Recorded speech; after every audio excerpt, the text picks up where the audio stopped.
여러분 저를 또 보면서 막 충격적이었잖아요. 제 이 파마한 모습을 보면서 얼마나 여러분 마음이 또 불편하시고 어떤 분들은 시험에 드신 분들도 있지 않을까 싶기도 하고. 근데 여러분 이 역시도 예기치 않은 상황이었고 저도 눈만 감았다 떴을 뿐인데 이렇게 됐을지 몰랐어요.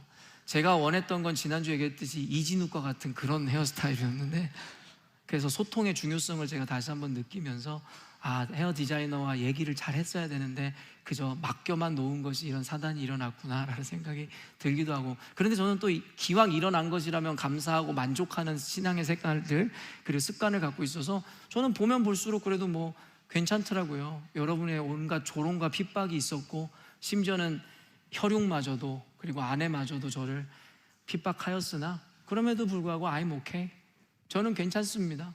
볼 때마다 뭐 새롭고 괜찮고, 또 제가 스스로 자청하기를 목회계에 이단하잖아요. 그래서 이런 거를 통해서도 제가 뭔가 특별함으로 나아가겠다는 생각이 들고, 여러 가지 또 고난주간을 앞두고 여러 가지 고난을 저에게 또 맛보게도 하시고, 저나 여러분에게나 오늘 이 상황을 통해서 주시는 묵상이 있어야 된다고 저는 생각해요.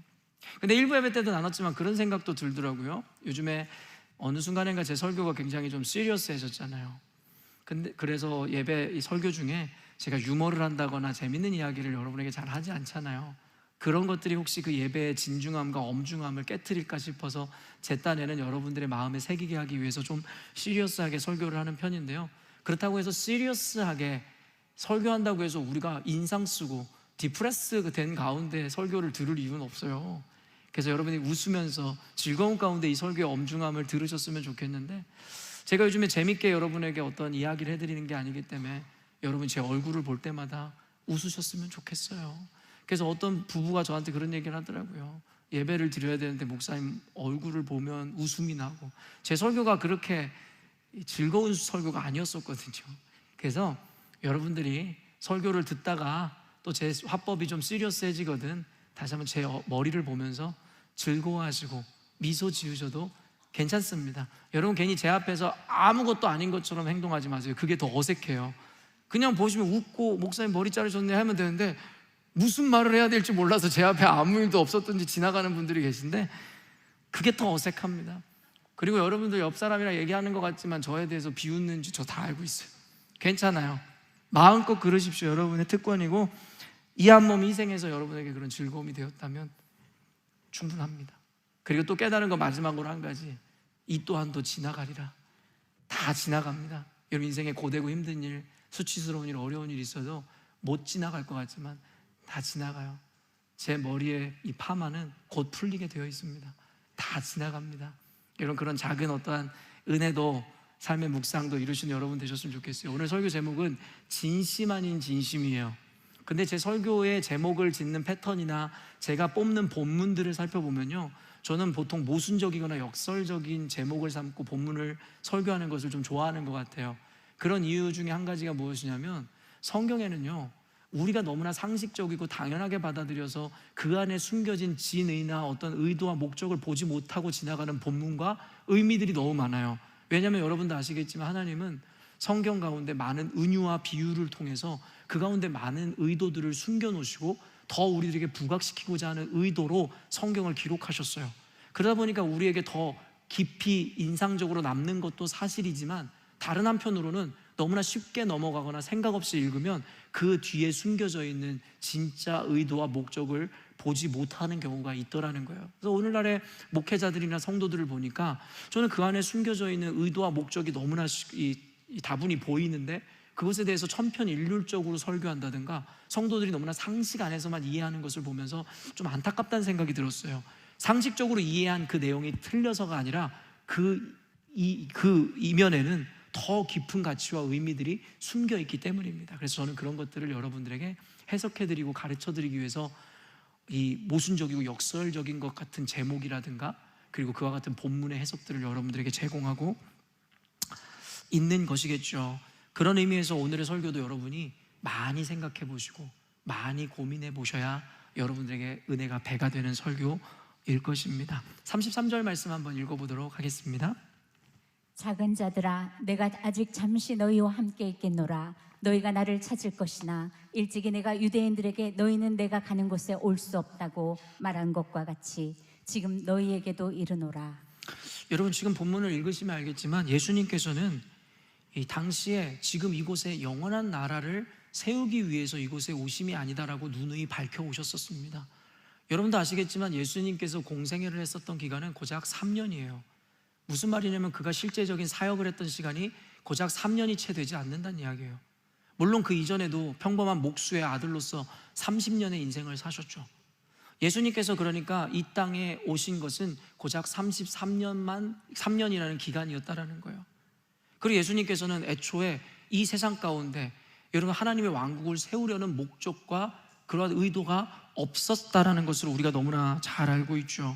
그렇기 때문에 중간중간에 유대인들에게 뿐만 아니라 제자들에게도 본인은 곧 이 세상을 떠나가야 된다라는 것에 대해서 암시하시고 그들에게 나타내셨다라는 것이죠. 그러나 당시에는 유대인들이나 그를 따르는 제자들이 그 의미와 의도를 전혀 이해하고 있지 못했다라는 것이죠. 그러다 보니까 여러분 어때요? 그들이 예수님에 대해서 배신감을 느끼고 예수님에 대해서 여러분 악한 마음을 품기에 이르더라는 거죠. 왜요? 잘못된 기대로 인해서입니다. 그래서 예수님의 제자들도 결국에는 예수님을 모두 떠나버리고 도망하게 되었고, 그 중에 가룟 유다는 자신이 예수님을 따랐다는 것에 대해서 분노하였고, 결국엔 어찌 보면 은 30이라도 남겨야겠다는 마음으로 은 30에 예수님을 팔아 넘긴 것 아니었겠냐라는 거예요. 여러분, 그도 이해가 되지 않을 것이 없는 것이 그들이 예수를 따를 때 여러분 어땠는데요? 그들의 직장과 그들의 생계를 다 내팽개쳤어요. 심지어는 그의 가족까지도 등지고 예수님을 따랐단 말이에요. 그러다 보니까 그들 안에 당연한 보상 심리가 생겼던 것이겠죠. 그들이 예수님을 따랐던 이유는 단순했어요. 예수님이 하나님의 아들이라면, 하나님이 보낸 선지자라면 저를 통해서 이 세상에 권력과 권세를 주실 것이다라고 믿었기 때문이겠죠. 당시에 집권하고 있었던 로마 정부를 물리치고 그곳에 하나님의 나라, 유대인의 나라를 세울 거라고 생각했던 잘못된 기대와 믿음 때문이었겠죠. 그래서 그때가 되면 자신들이 한 자리라도 얻을 것인 것에 대한 기대감으로 인해서 결국 예수님을 따랐던 것이고 그들의 권리를 포기했던 것이죠. 근데 오늘 진심 아닌 진심이라는 제목에서 뜻하듯이 그들이 버렸던 권리 포기, 그들이 보여줬던 희생, 과연 그것이 진심이었을까요? 라고 여러분에게 먼저 물으며 오늘의 설교를 계속 이어가 보려고 합니다. 오늘 예수님께서는 제자들에게도 이렇게 이야기하는 거예요. 나는 이곳에 잠깐 머물렀다가 영원한 곳으로 떠날 것이다 라는 것을 이야기함과 동시에 다만 너희들은 지금은 나와 함께 할 수 없음에 대한 이야기들을 이제 풀어나가기 시작하십니다. 그러면서 예수님께서 먼저 제자들을 부르셨던 이 호칭에 저는 눈길이 먼저 갔는데요. 여러분, 뭐라고 제자들을 부르고 계세요? 작은 자들아 라고 이야기하더라는 거예요. 작은 자들이라는 이 호칭은요, 사복음서에서 유일하게 이 본절에만 나오는 단어인데요, 그것이 무엇이냐면 헬라어로 테크니아라는 단어입니다. 이 테크니아라는 단어를 NIV 성경에서는 뭐라고 해석해놨냐면 My children이라고 해놨어요. 나의 아이들아 라고 영어 성경으로는 해석해 놓은 것이고, 한글 성경으로는 오늘 작은 자들아 라고 설명해 놓은 것이죠. 여러분, 근데 이 말을 통해서 우리가 1차원적으로 먼저 느끼거나 생각해 볼 수 있는 것은 무엇이냐면 예수님께서 제자들을 각별한 애정으로 대하고 계시구나, 부르시고 계시는구나를 생각해 볼 수 있죠. 또한 여러분, 우리가 컨텍스트에 비추어서 우리가 재해석해 보면 이렇게도 해석할 수 있을 것 같아요. 이제는 자녀를 두고 죽음을 앞두고 있는 부모가 이제는 떠나가기 전에 자녀를 부르는 그 애처로운 심정과 그 마음으로도 우리 이미 상황을 알고 있기 때문에 해석해 볼 수도 있겠죠. 그런데요, 저는 단순히 이 작은 자들아, my children, my son 이렇게 부르는 이 호칭 가운데서 저는 단순히 그들을 향한 예수님의 애정만을 드러내고 있다라고 생각하지 않아요. 또 다른 의미에서의 중의적인 의미에는 이 호칭에는 현재 제자들의 영적 상태를 드러내는 호칭이라고 저는 생각합니다. 여러분, 하나님에 대한 여러 가지 성호들이 있어요. 여호와라든가 야훼라든가 엘로힘이라든가. 여러분, 그 모든 성호에는 이 하나님에 대한 속성에 대한 어떤 설명과 그분에 대한 정체성을 담고 있어요. 호칭이라는 것은 아무렇게나 하는 것이 아니란 말이에요. 그렇기 때문에 작은 자들아, my children 이렇게 부르는 그 의미에는 당시에 그들의 영적 상태나 그들의 모습이 담겨져 있다라고 저는 이해하고 해석합니다. 또한 한 가지 근거가 무엇이냐면 요한복음서를 읽어보면 요한복음서에는 특별히 다른 복음서들에 비해서 많은 암시 기법이 사용되었어요.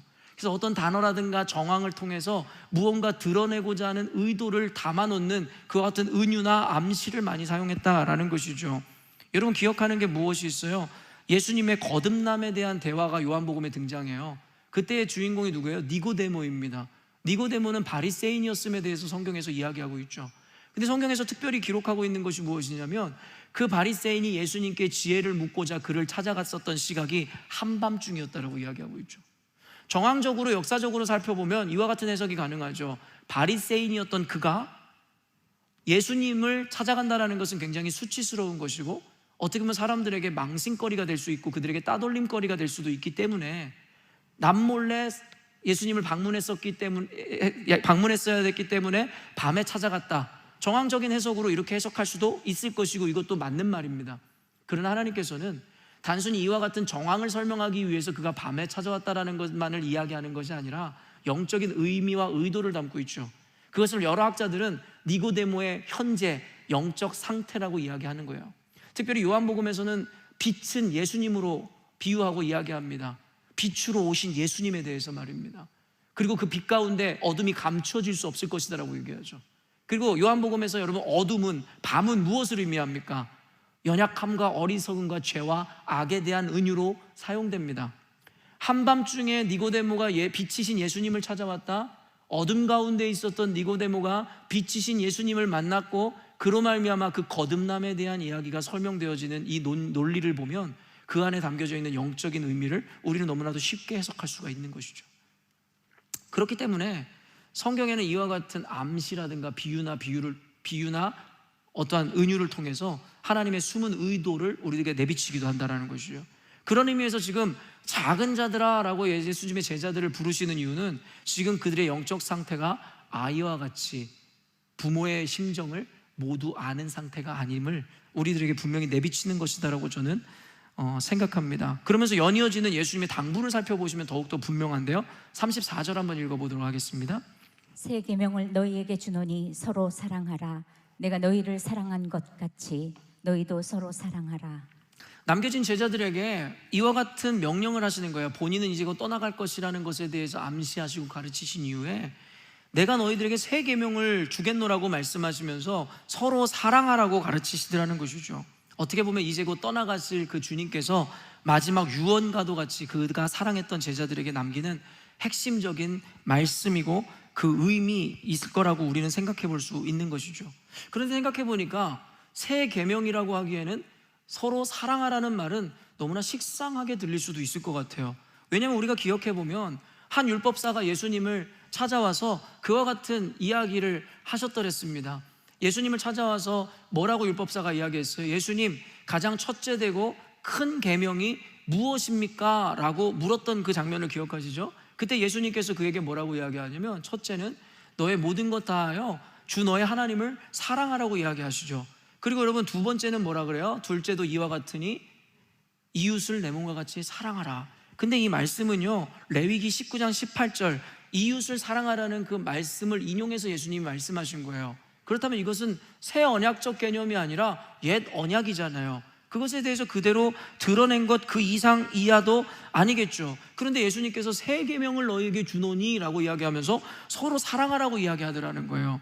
그럼 여기서 우리가 깨달을 수 있는 것은 무엇이냐면 이전에 율법에 기록되어 있었던 그리고 그것을 순종하고 행해왔었던 그들의 실천인 사랑과 그리고 지금 말씀하시는 예수님의 사랑이 다른 의미를 갖고 있다는 것을 우리가 유추해 볼 수 있어야 된다는 거죠. 그래서 그 뒤에 붙여진 말씀이 뭐냐면 내가 너희를 사랑한 것 같이 너희도 사랑하라고 이야기하더라는 거예요. 여기서 중요한 포인트가 무엇이에요? 내가 너희를 사랑한 것 같이 사랑하라는 거예요. 여러분 이것이 옛 언약과 새 계명 사이에서의 차이인 것입니다. 그렇다면 우리가 이 본문을 읽을 때 사실은 이 사랑이 다 같은 사랑이 아님을 눈치채야만 하고 그런 우리들이라면 그럼 예수님의 사랑과 우리의 사랑 간에는 어떤 차이가 있는지에 대해서 우리가 밝히고 생각하는 것이 중요하다는 거예요. 그러면 여러분 생각해 보세요. 예수님의 사랑과 옛 어장을 따라 사랑을 실천했었던 그들의 사랑의 차이가 무엇이었겠냐라는 거예요. 저는 이것을 발견했고 오늘 여러분에게 그것을 전하는 거예요. 그것은 무엇이냐면 바로 진심의 차이였다라는 거예요. 여러분, 이 단어 사전적 의미를 여러분에게 가르쳐 드릴 건데 오늘 설교를 들으실 때 이거를 계속 상기하셔야 되기 때문에 이 단어 의미를 마음에 새기세요. 진심이란 단어의 사전적 정의는 거짓이 없는 참된 마음, 참되고 변하지 않는 마음의 본체, 즉 거짓이 없이 진실하며 조건에 따라 바뀌지 않는 성질의 것이 바로 이 진심이라는 단어의 의미라는 것입니다. 다시 한번 이야기해 드릴게요. 거짓이 없는 참된 상태, 마음, 참되고 변하지 않는 마음의 본체, 여러분 이것이 바로 진심의 사전적 의미입니다.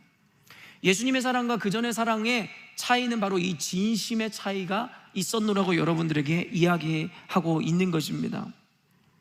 사실 예수님께서 공생애를 시작하시면서 당시 종교 지도자들이었던 바리새인들과 서기관들, 율법학자를 찾아가셔서 그들을 비판했었던 골자는 늘 동일했어요. 뭐였습니까? 회칠한 무덤, 외식하는 자들, 겉과 속이 다르다라는 이야기를 예수님께서 동일하게 그들에게 비판했었던 거예요. 왜냐하면 그때 당시의 종교 지도자들은 율법의 행위만 남아있고 율법의 정신을 잃어버렸다라고 언젠가도 여러분에게 설교했습니다. 그들에게는 행위는 있는데 그 마음의 동기라든가 정신은 이미 상실한 지 오래되었다라고 성경에서 예수님께서는 그들을 비판하고 있었다라는 거예요. 그들의 태도는 마음과 정직한 생각과는 전혀 관계없이 율법의 조문을 따라 그저 행위적으로 그 일을 실천하고 있었을 뿐이었어요. 근처에 11조도 내고, 그리고 금식하고, 그리고 장터에 나가서 손을 들고 사람들 보란 듯이 기도도 하고, 얼핏 보면은 거룩하고 온전한 신앙의 생활이고 태도이고 형태이고 모양인 것 같으나 예수님은 그들을 회칠한 무덤이요 독사의 자식들이라고 이야기했으며 눈먼 지도자라고 이야기했었다라는 거예요. 그들의 행위가 문제여서가 아니라 그들 안에 중심과 진심이 없었기 때문이었습니다. 그래서 예수님께서 말씀하셨잖아요. 너희들은 하루살이는 걸러내고 낙타는 집어삼키는도다. 이 말씀에 대해서 여러분들에게 강해해드렸지만 율법적인 행위만 남아있고 예수님께서, 하나님께서 진심으로 원하시는 그것에 대해서는 거리낌 없이 어기고 있는 그것이 무엇이었습니까? 바로 사랑의 마음이었음에 대해서 우리는 모두 배워서 알고 있죠. 사랑하라 사랑하라 이야기하면서 사랑의 실천이 없었던, 작은 자를 돕고자 하는 마음이 없었던 그것에 대한 비판을 성경은 기록하고 있었다라는 것입니다. 예수님은 행위보다 오히려 그 정신과 그 마음의 진실함을 더욱더 중요하게 생각함을 여러분은 아실 것이에요. 하나님이 원하시는 제사는 순종이라고 이야기하셨음이 또한 그와 같은 것이고, 하나님은 사람의 외모나 형태를 보는 것이 아니라 그 마음의 중심을 보신다고 했으니 이와 같은 것에 대해서 이야기하고 강조하는 것이겠죠. 그렇기 때문에 단순히 율법의 조문을 따라 이웃을 사랑하는 것의 차원을 넘어 예수님이 보여주신 진심 어린 사랑으로 서로를 사랑해야 할 것을 지금 제자들에게 당부하고 있다라는 거예요. 어쩌면 오늘날의 예배의 형식과 제의에 빠져있는 종교인들을 향해서, 그리고 그들의 진정성 없는 행위적 예배와 사랑과 실천을 내세우며 자신들이 온전한 신앙인이라고 착각하고 있는 자들에게 일침을 가하는 말씀과 메시지 아니겠냐라는 거예요. 그저 주일날 예배드리러 왔으니까, 찬양팀으로 헌신하고 봉사했으니까, 11조며 일체의 헌금을 냈으니까, 여러 모양으로 헌신하고 교회 행사에 참여하고 있으니까 그것만으로 온전한 신앙인이라고 착각하는 자들에게 주는 일침이라고요.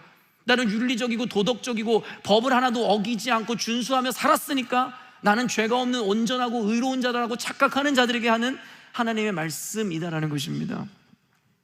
연이어지는 내용을 보십시오. 36절 읽어볼게요. 시몬 베드로가 이르되 주여 어디로 가시나이까? 예수께서 대답하시되 내가 가는 곳에 내가 지금은 따라올 수 없으나 후에는 따라오리라. 여러분, 지금 이 메시지 안에 굉장히 영적이고 신학적인 내용이 다 담겨져 있어요. 여러분이 이제는 저희 열린문교회에서 훈련받고 성경 공부를 하셨다면 여러분도 제가 보는 것을 볼 수 있어야 되는 거예요. 늘 말하지만 분리해서 모든 개념들을 다 이해할 수 있어야 돼요. 그랬더니 시몬 베드로가 이야기하는 거예요. 예수님, 도대체 어디로 가신다는 말입니까? 라고 묻는 것이죠. 근데 주께서 뭐라고 대답하시냐면 내가 가는 곳은 내가 지금은 따라올 수 없다는 거예요. 그러나 후에는 네가 나를 따라올 수 있을 것이다 라고 이야기하고 있다라는 것이죠. 여러분, 베드로의 질문에 대한 예수님의 이와 같은 말씀을 우리가 한번 이해해 보자면 결국엔 하나의 예언과도 같은 말씀이며 신학적인 선언과도 같은 거죠. 첫 번째로 우리가 기본적으로 이해할 수 있는 개념이 뭐예요? 예수님의 초림과 재림 사이에 남겨질 베드로에 대한 말씀인 거잖아요. 그렇죠? 무슨 말이냐면 지금 예수님이 오셨잖아요. 초림하셨다고요. 그때는 예수님과 제자들이 함께 하였으나 이제는 예수님께서 재림하시기까지 예수님께서는 하나님 우편에 앉아 계실 것이겠으나 남은 자들, 교회에게는 이 세상에 남겨져야 하기 때문에, 그 사명이 있기 때문에 그들은 예수님이 계시는 곳에 그들은 따라올 수 없다라는 거예요. 그러나 예수님이 재림하셔서 세컨 커밍 하시면 그때에 그 하나님을 믿는 백성들과 교회들은 예수님의 있는 곳으로 갈 수 있으니까 지금 그 이야기를 신학적으로 선언하는 거예요. 너희들은 내가 가는 곳을 지금은 따라올 수 없으나 나중에는 따라오리라. 지금 우리는 예수님이 계신 곳에 갈 수 없으나 나중에 예수님께서 오셔서 심판하실 때에 우리는 그의 영원한 나라에 들어갈 수 있음에 대해서 지금 베드로에게 이야기해 주는데, 우리는 너무나 쉽게 이해가 되잖아요. 우리는 신학적으로 배워왔고 그동안 신앙생활을 하면서 이와 같은 개념을 여지까지 보아왔고 배워왔고 지금 이루어진 역사적 사실이니까요. 근데 당시에 베드로는 지금 이게 무슨 생뚱맞은 소리예요. 뚱딴지 같은 소리로 여겨졌을 거예요. 지금 예수님이 지금 우리와 함께 하시는데 도대체 어디를 가신단 말이에요. 예수님은 지금 우리랑 여기서 하나님의 킹덤, 유대인들의 왕국을 만드셔야죠 라는 생각을 했을 것이란 말이에요. 그러나 저는 오늘 이 개념을 단순히 상식적이고 모두가 할 수 있는 이와 같은 개념에서 해석뿐만 아니라 이 안에 둘째의 개념을 저는 생각해 보았어요. 바로 그것이 무엇이냐면, 바로 지금은 너희들이 어린아이와 같이 미성숙하며 그리고 사랑을 하되 진심이 아니며 그리고 곧 베드로 너는 나를 배신할 것이다 라는 메시지도 함께 들어있습니다라고 저는 생각합니다. 37절 38절 한번 볼게요. 베드로가 이르되 주여 내가 지금은 어찌하여 따라갈 수 없나이까? 주를 위하여 내 목숨을 버리겠나이다. 예수께서 대답하시되 내가 나를 위하여 내 목숨을 버리겠느냐? 내가 진실로 진실로 내게 이르노니 닭울기 전에 내가 3번 나를 부인하리라. 여러분, 예수님의 그와 같은 이야기에 베드로가 어리둥절해서 이야기하는 게 이와 같은 이야기인 거예요. 예수님 도대체 어디로 가신단 말입니까? 그러면서 이야기하는 게 뭐냐면, 주님 어찌하여 내가 따라갈 수 없겠나이까? 라고 이야기하는 거죠. 여러분, 저는 이 말씀 본문을 보면서요 한번 생각해 보세요. 예수님이 제자들이나 누군가에게 무언가 말씀하시고 가르치실 때에 한 번도 한 번에 이해하거나 예스한 사람들이 없었다라는 거예요. 베드로는 심지어 어때요? 주는 그리스도시요 살아계신 하나님의 아들이라는 위대한 고백과 선언 이후에, 하나님의 그와 같은 극찬을 받은 이후에 주님께서 예루살렘으로 죽으러 가셔야 된다는 얘기에 뭐라고 얘기했다고요? Never Lord, 절대 안 된다라는 거예요. 영어 성경에서 뭐라고 이야기하고 있는지 아세요? Rebuke. 이게 무슨 말이냐면 꾸짖다는 거예요. 예수님을 혼내고 있다라는 얘기예요. 자신의 의로, 자신의 생각으로. 지금 당신이 어디를 가냐라고 예수님 앞에 그랬더니 예수님이 뭐라 그래요? 사단아 물러가라는 거예요. 너가 하나님의 나라의 일을 생각하지 않는다라는 것이죠. 여러분, 예수님께서 베드로에게 이와 같이 이야기할 때마다 베드로는 뭐라고 하냐면 단번에 받아들이질 않아요. 왜 안 되냐고, 왜 못 따라가냐고. 그러나 주님이 부인하신다고 말씀하실 때도 나는 부인하지 않을 거라고. 여러분, 저는요 목회를 하면서 성도들을 가르치고 제자 양육하고 그들을 상담하다가 그들이 보지 못한 거, 그들이 알지 못하는 걸 가르치면 성도들이 여러분 어떻게 반응하는지 아세요? 늘 똑같은 원리를 따라가요. 저 그렇지 않은데요? 아닌데요? 아닐걸요? 한 번도 제가 가르치는 것에 대해서 그렇다라고 수긍하고 받아들인 사람 본 적이 없어요. 여러분, 왠 줄 아세요? 알지 못하니까요. 그리고 왠 줄 아세요? 그게 연약함이니까요. 무언지 알았다라면 애초에 연약함에 빠지지도 않았을 거니까요. 그래서 여러분들에게 가르치거나 무언가를 여러분이 알지 못하던 것에 대해서 가르쳐 줄 때 여러분은 늘 부정적이고 밀어내려고 하고 부정하는 이야기들, 다른 이견들을 내놓기 시작하죠. 예수님도 마찬가지였어요. 예수님께서 말씀하실 때 제자들이 단번에 그 의도를 알아듣고 그것에 대해서 예스한 자들이 없었다고요. 그런데 또 이와 같은 의미도 있지만 한 가지 생각해보면, 아까도 얘기했지만 베드로가 이와 같이 이야기하면 무리가 아니잖아요. 그가 지금 집도 버리고 직장도 버리고 가족도 버리고 예수님을 따랐는데 예수님이 지금 어디로 간다니까 일단은 먼저 기분이 나빠요. 그리고 예수님이랑 여기서 왕국을 세워야 되는데 그가 생각한 거는 이 정도였겠죠. 이분이 예루살렘이 아니라 이스라엘이 아니라 다른 타 지역으로, 다른 나라로, 이방 나라로 지금 이사를 가려고 하는 걸까? 어찌하여 내가 갈 수 없습니까? 그럼 내가 다 가겠습니다. 그러면서 이야기하는 게 뭐냐면 주를 위해서 내 목숨까지도 바치겠나이다. 그때 당시 여러분 국경을 넘는다는 게 얼마나 어려웠겠어요. 광야를 지나고 산을 지나고 산적이라든가 도적대를 만나야 되기도 하고 강도를 만날 수도 있었을 테니까요. 치안과 보안이 요즘 같지 않았을 테니까요. 그랬더니 이와 같이 단순히 물리적 이동을 생각했던 베드로는 내가 왜 못 간단 말입니까? 내가 내 생명까지 바쳐서 주님을 따르겠습니다 라고 자신의 어떠한 그 의지를, 진심을 피력하고 표현하기에 이르더라는 것이죠. 그리고 오늘 요한복음에는 등장하지 않지만 다른 복음서에서는 덧붙여서 이와 같은 고백을 하기 이전에 확신에 차 있던 그의 모습을 묘사하는데요. 마태복음 26장 33절이에요. 베드로가 대답하여 이르되 모두 주를 버릴지라도 나는 결코 버리지 않겠나이다. 여러분, 베드로의 화법이고 그의 늘 호기로운 대답이 이와 같은 거였어요. 여러분, 특별히 뭐예요? 다른 이들과의 비교.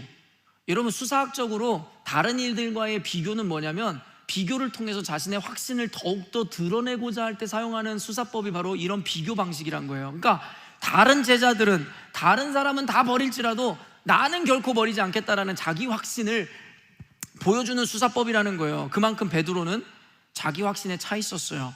그리고 적어도 이 표현이 중요합니다. 그 순간만큼은 진심이었을 거예요.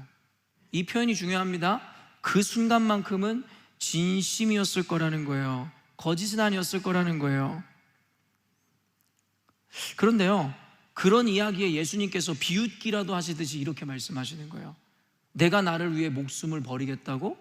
아니, 너는 다 굴기 전에 나를 3번 부인할 거야 라고 이야기하더라는 것이죠. 여러분, 그리고 우리는 그 이후에 어떤 일이 일어났는지를 알아요. 예수님 말씀에 예스하지 않았거든요. 예수님께서 이와 같이 말씀하셔도 끝까지 부인하고 끝낸 게 자기 확신에 차 있었던 베드로였거든요. 그런데 실제적인 그 상황은 일어났고 그때 예언은 성취됩니다. 마태복음 26장 74절에서 75절이에요. 그가 저주하며 맹세하여 이르되 나는 그 사람을 알지 못하노라 하니 곧 닭이 울더라.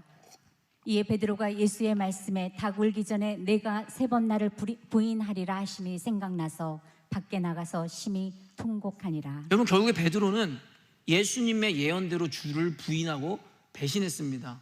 더욱이 어때요? 예수님을 저주하면서까지 말입니다. 주를 위해서 목숨을 바치겠다던 그는 어디 갔습니까?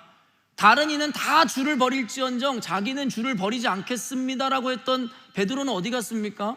예수님을 잡으러 왔었던 그 순간에 말고의 귀를 베어버렸던 베드로의 모습과 확신은 어디 갔습니까? 그의 진심은 어디에 가버렸냐라는 것이죠.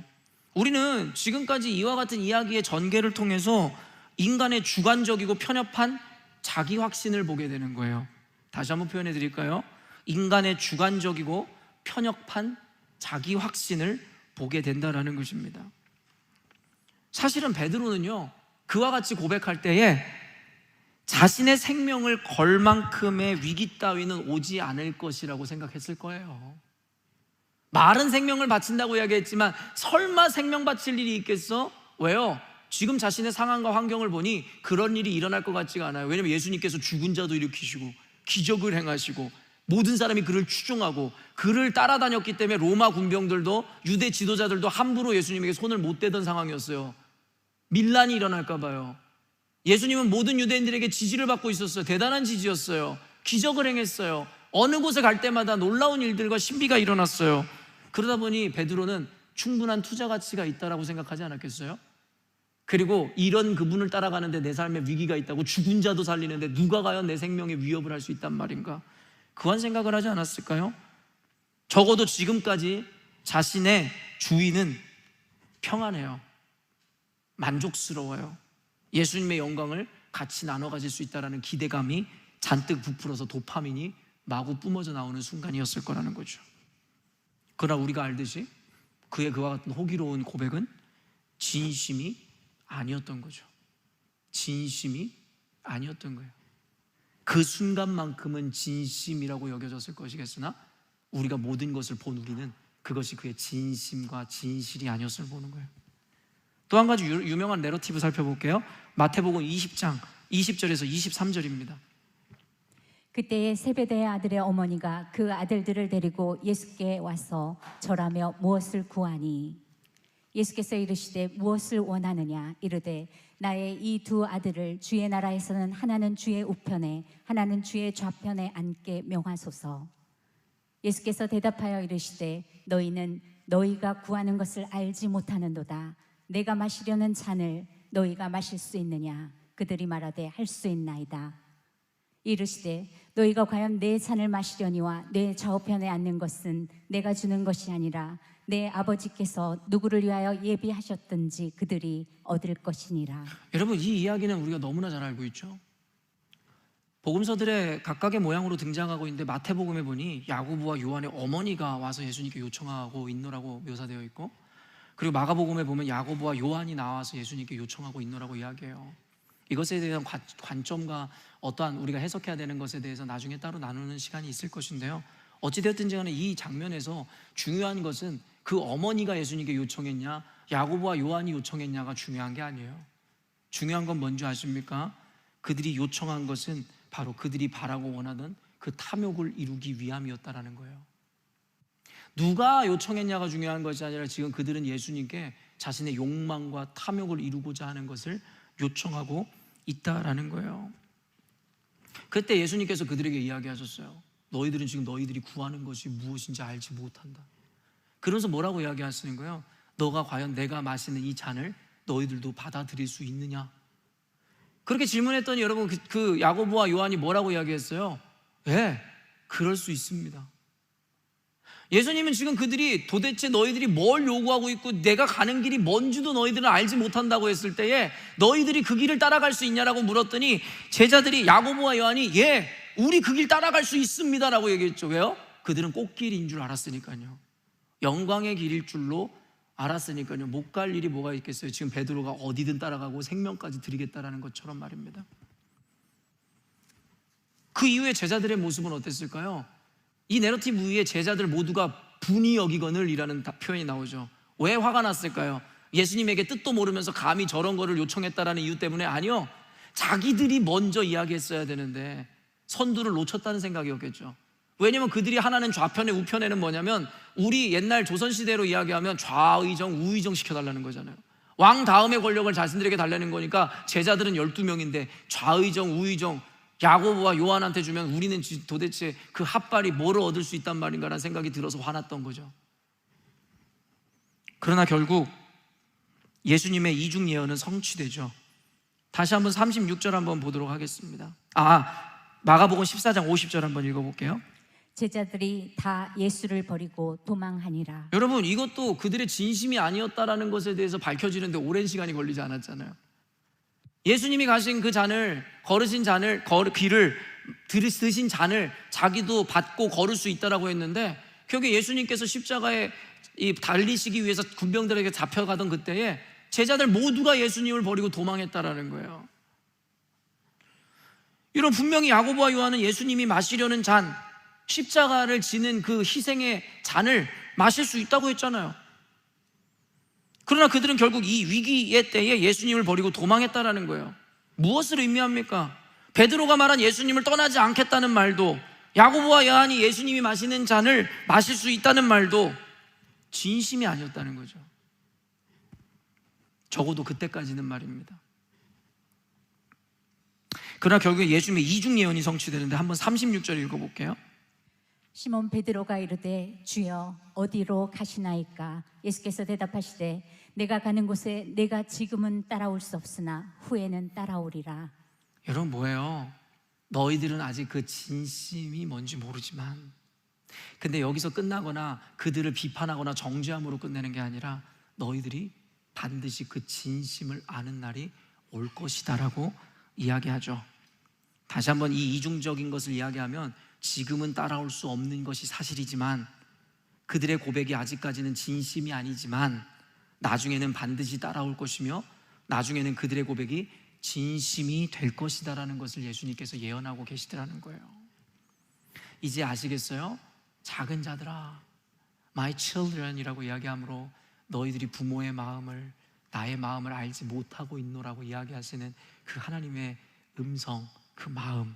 그리고 우리는 자기가 다 큰 양이고 이미 성숙하고 성장한 신앙인 줄 알았지만 그들과 같이 당시의 진심만을 가졌을 뿐 그것은 진심이 아닌 진심이라는 것에 대해서 여러분이 깨달아지는지 모르겠습니다.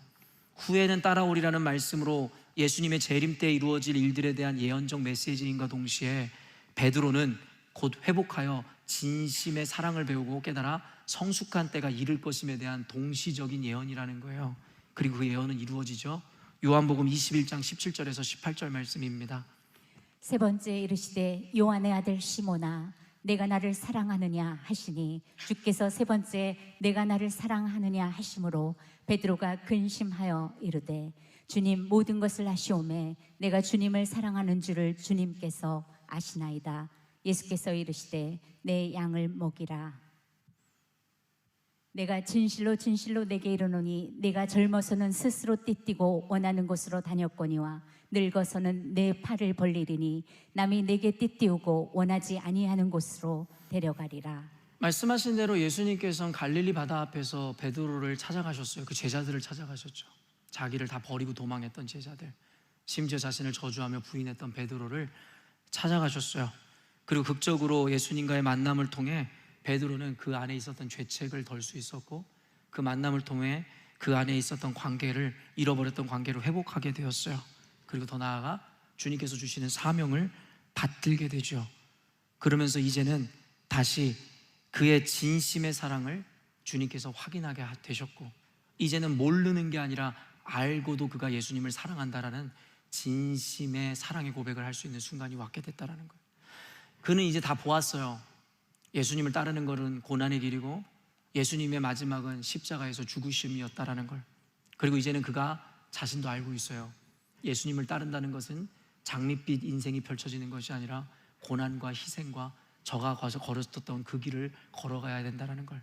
그렇기 때문에 이전에 내가 주님을 사랑하고 주님을 떠나지 않겠습니다의 고백과 그 믿음과 사랑의 깊이, 그리고 모든 것을 안 지금 이 순간에 베드로가 주님, 제가 진실로 주님을 사랑합니다의 이 믿음의 깊이와 사랑의 고백의 깊이는 전혀 다르다는 것이죠. 마침내 진실된 사랑을 고백하게 되었다라는 거예요. 오늘 설교의 제목은 진심이 아닌 진심이었습니다. 말 그대로 어쩌면 과거에, 그리고 지금 우리가 예수님을 사랑하고 그를 위해서 살겠노라고 고백하지만 이는 진심이면서도 진심이 아닐 수가 있습니다. 왜냐하면 조건부 진심이기 때문입니다. 하나님, 내 인생 잘 되면요, 하나님, 내 비즈니스 잘 풀리고 하나님 나한테 넉넉한 환경 주시고 내 인생 건강하게 하시고 가정의 화목 주시고 하나님 이와 같은 혜택들이 저에게 쏟아지면 제가 주님을 사랑할 겁니다. 주님을 예배할 겁니다. 주님을 믿을 겁니다. 그리고 더 나아가 주님 앞에 사명을 감당할 겁니다. 그와 같은 조건부 진심이라면 그 믿음은, 그리고 여러분의 고백은 베드로가 그러했고 제자들이 그러했듯이 이내 곧 가짜였음이 드러나게 될 것입니다. 여러분, 왜 예수 믿으십니까? 왜 교회 다니십니까? 부귀영화를 노리고자, 아니면 자식의 성공을 위해서, 여러분의 감정적인 행복을 위해서 예수 믿으세요? 여러분 예배하는 이유는 남편과 화목하고 가정에 기쁨이 있으니까 예배하는 거예요? 제가 오늘 찬양팀과도 나눴지만 많은 사람들이 부부싸움을 하면 교회를 안 가겠대요. 이유가 뭔 거예요 도대체? 부부싸움을 하고 부부간의 관계가 좋은 것과 나쁜 것이 하나님을 예배하는데 도무지 무슨 연관관계, 상관관계가 있는지 좀 모르겠어요. 자기 기분 나쁘니까 예배 안 드리겠다는 건가요? 지금 마음이 상했으니까 주님 얼굴 볼 기분이 아닌 건가요? 여러분, 얼마나 모순적인 신앙생활을 저와 여러분이 해왔는지 아시겠어요? 예수님 사랑하십니까? 여러분에게 묻으면 다 아멘 했잖아요. 여러분 구원의 백성이라고 믿냐고 하면 여러분 다 아멘 했잖아요. 그게 근데 진심이었을까요? 그게 진실이었을까요? 그게 여러분을 구원할 만한 믿음이었을까요? 그게 주님을 기쁘시게 할 참다운 고백이었을까요? 여러분이 드렸던 예배가 모두 진심이었을까요? 여러분이 해왔던 지금까지의 신앙생활이 모두 진심이었을까요? 여러분, 조건부 진심 아니었습니까? 여러분, 예수님을 진짜 믿는 사람들은요, 어떤 것에서 흔들리지 않아요. 내 자녀가 운명을 달리한다 할지라도 우리의 마음은 속상하겠으나 하나님을 향한 우리의 마음에는 조금의 영향도 끼치지 않아요. 왜냐면 우리는 알고 있으니까요. 무엇이 본질이고 무엇이 하나님의 의도이고 뜻인지, 무엇이 가장 큰 기쁨이고 행복인 줄 알고 있으니까요. 여러분, 근데 우리는 인지 부조화의 신앙생활을 하며 진심이 아닌 진심으로 하나님을 예배하고 신앙생활을 하니 맨날 실족하고 시험에 들었니? 아니면 나는 이래서 예배 못 드리겠니? 이래서 교회 못 다니겠니?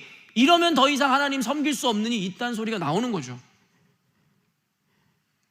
여러분, 너무 안타까워서 그래요.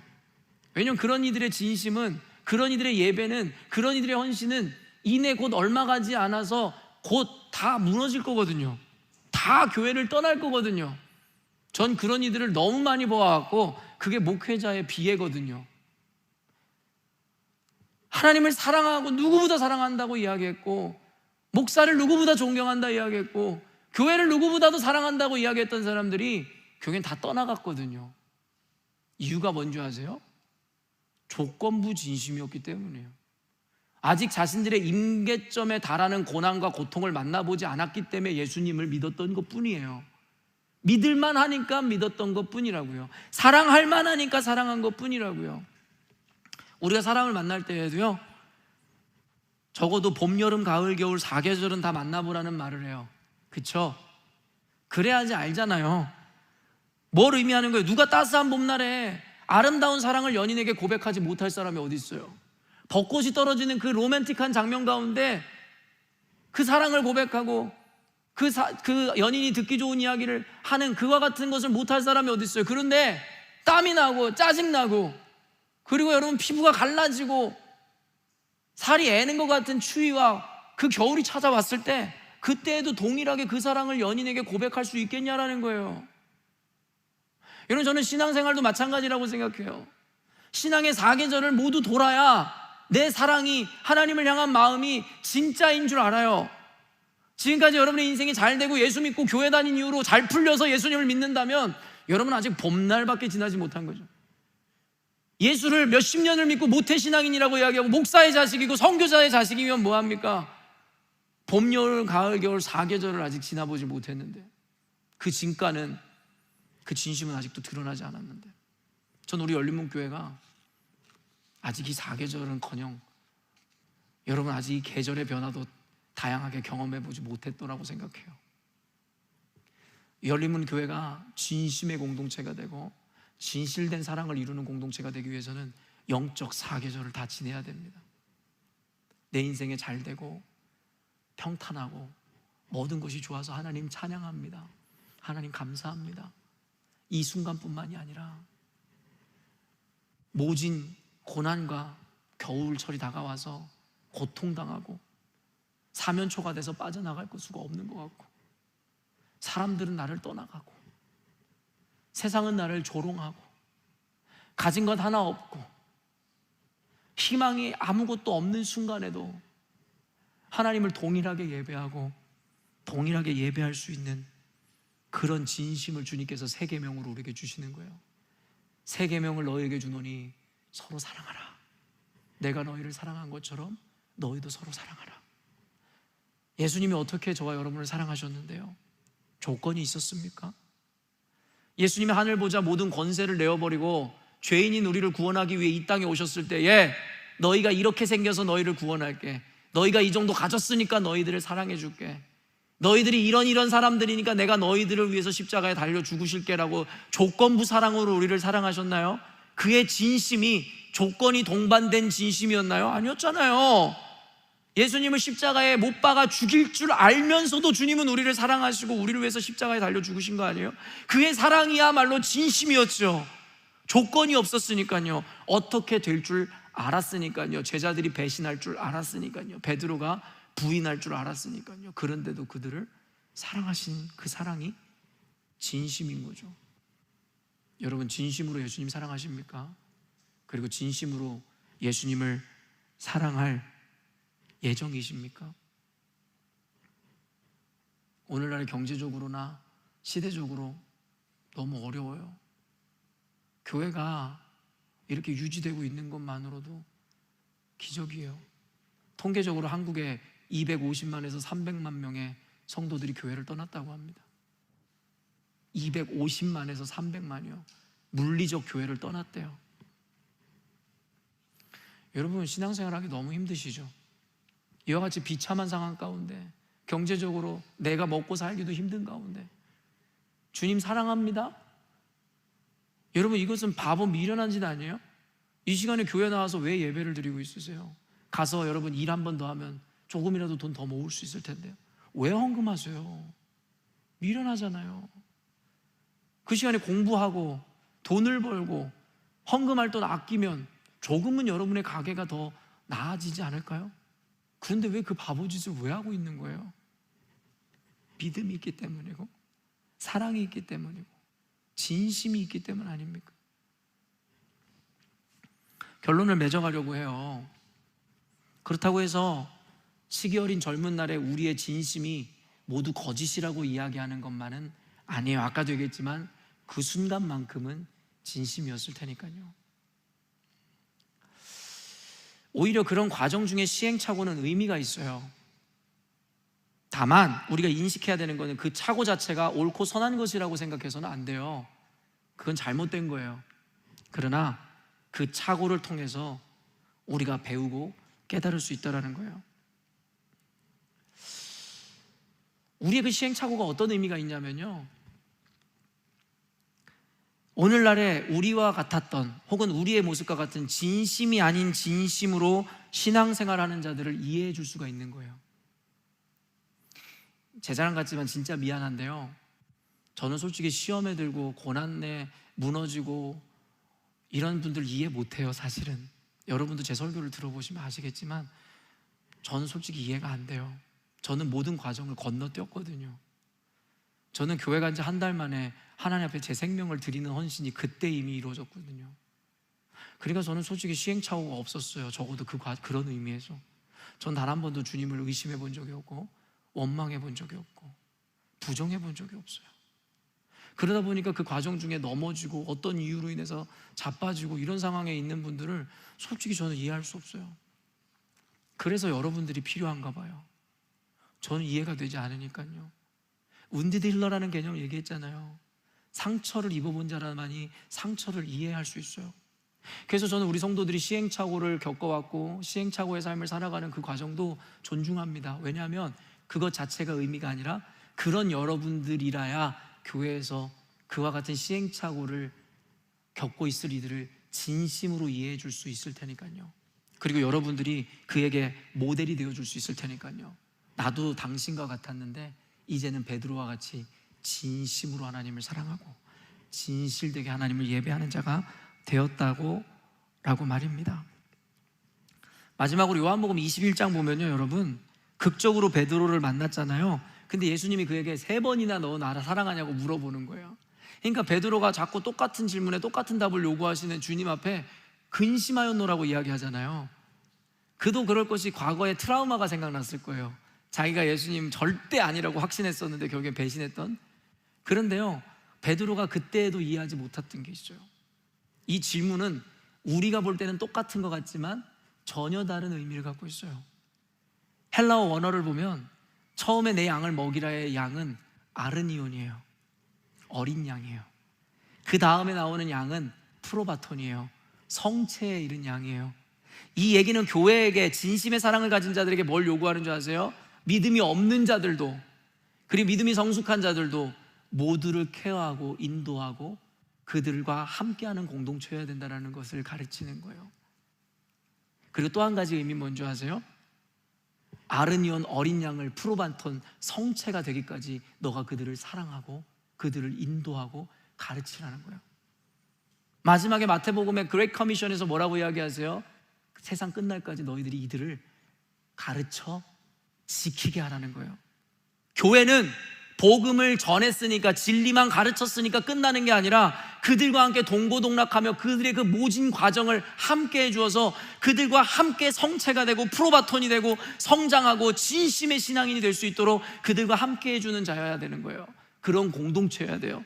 전 우리 열린문 교회 공동체가 그런 공동체였으면 좋겠어요. 믿음이 연약한 자도 있고 믿음이 성숙한 자도 있되, 정죄하고 판단하는 것이 아니라 그들을 이끌어 사명자로 성숙한 양이 될 때까지 함께 인내해주고 함께 걸어가는 거예요. 그리고 늘 피해자 코스프레하고 상처 코스프레하는 것이 아니라 진리를 알았다면 빨리 진심을 가짐으로 그렇지 않은 또 다른 자를 내가 낳고 그들을 가르치고 그들을 위로하고 격려하는 자가 되기 위한 사명으로 우리가 나가야 된다는 거예요. 오늘 설교를 마치면서 마지막으로 베드로가 당시 교회들에게 당부했었던 마지막 인사를 그대로 읽어드리고 전하며 설교를 마치려고 합니다. 제가 읽어드릴게요. 베드로전서 5장 6절에서 11절입니다. 그러므로 하나님의 능하신 손 아래서 겸손하라. 때가 되면 너희를 높이시리라. 너희 염려를 다 주께 맡기라. 이는 그가 너희를 돌보심이라. 근신하라, 깨어라. 너희 대적마귀가 우는 사자같이 두루다니며 삼킬 자를 찾나니 너희는 믿음을 굳건하게 하여 그를 대적하라. 이는 세상에 있는 너희 형제들도 동일한 고난을 당하는 줄을 알미라. 모든 은혜의 하나님 곧 그리스도 안에서 너희를 부르사 자기의 영원한 영광에 들어가게 하시니가 잠깐 고난을 당한 너희를 친히 온전하게 하시며 굳건하게 하시며 강하게 하시며 털을 견고하게 하시리라. 권능이 세세무궁하도록 그에게 있을지어다. 아멘. 함께 기도하겠습니다.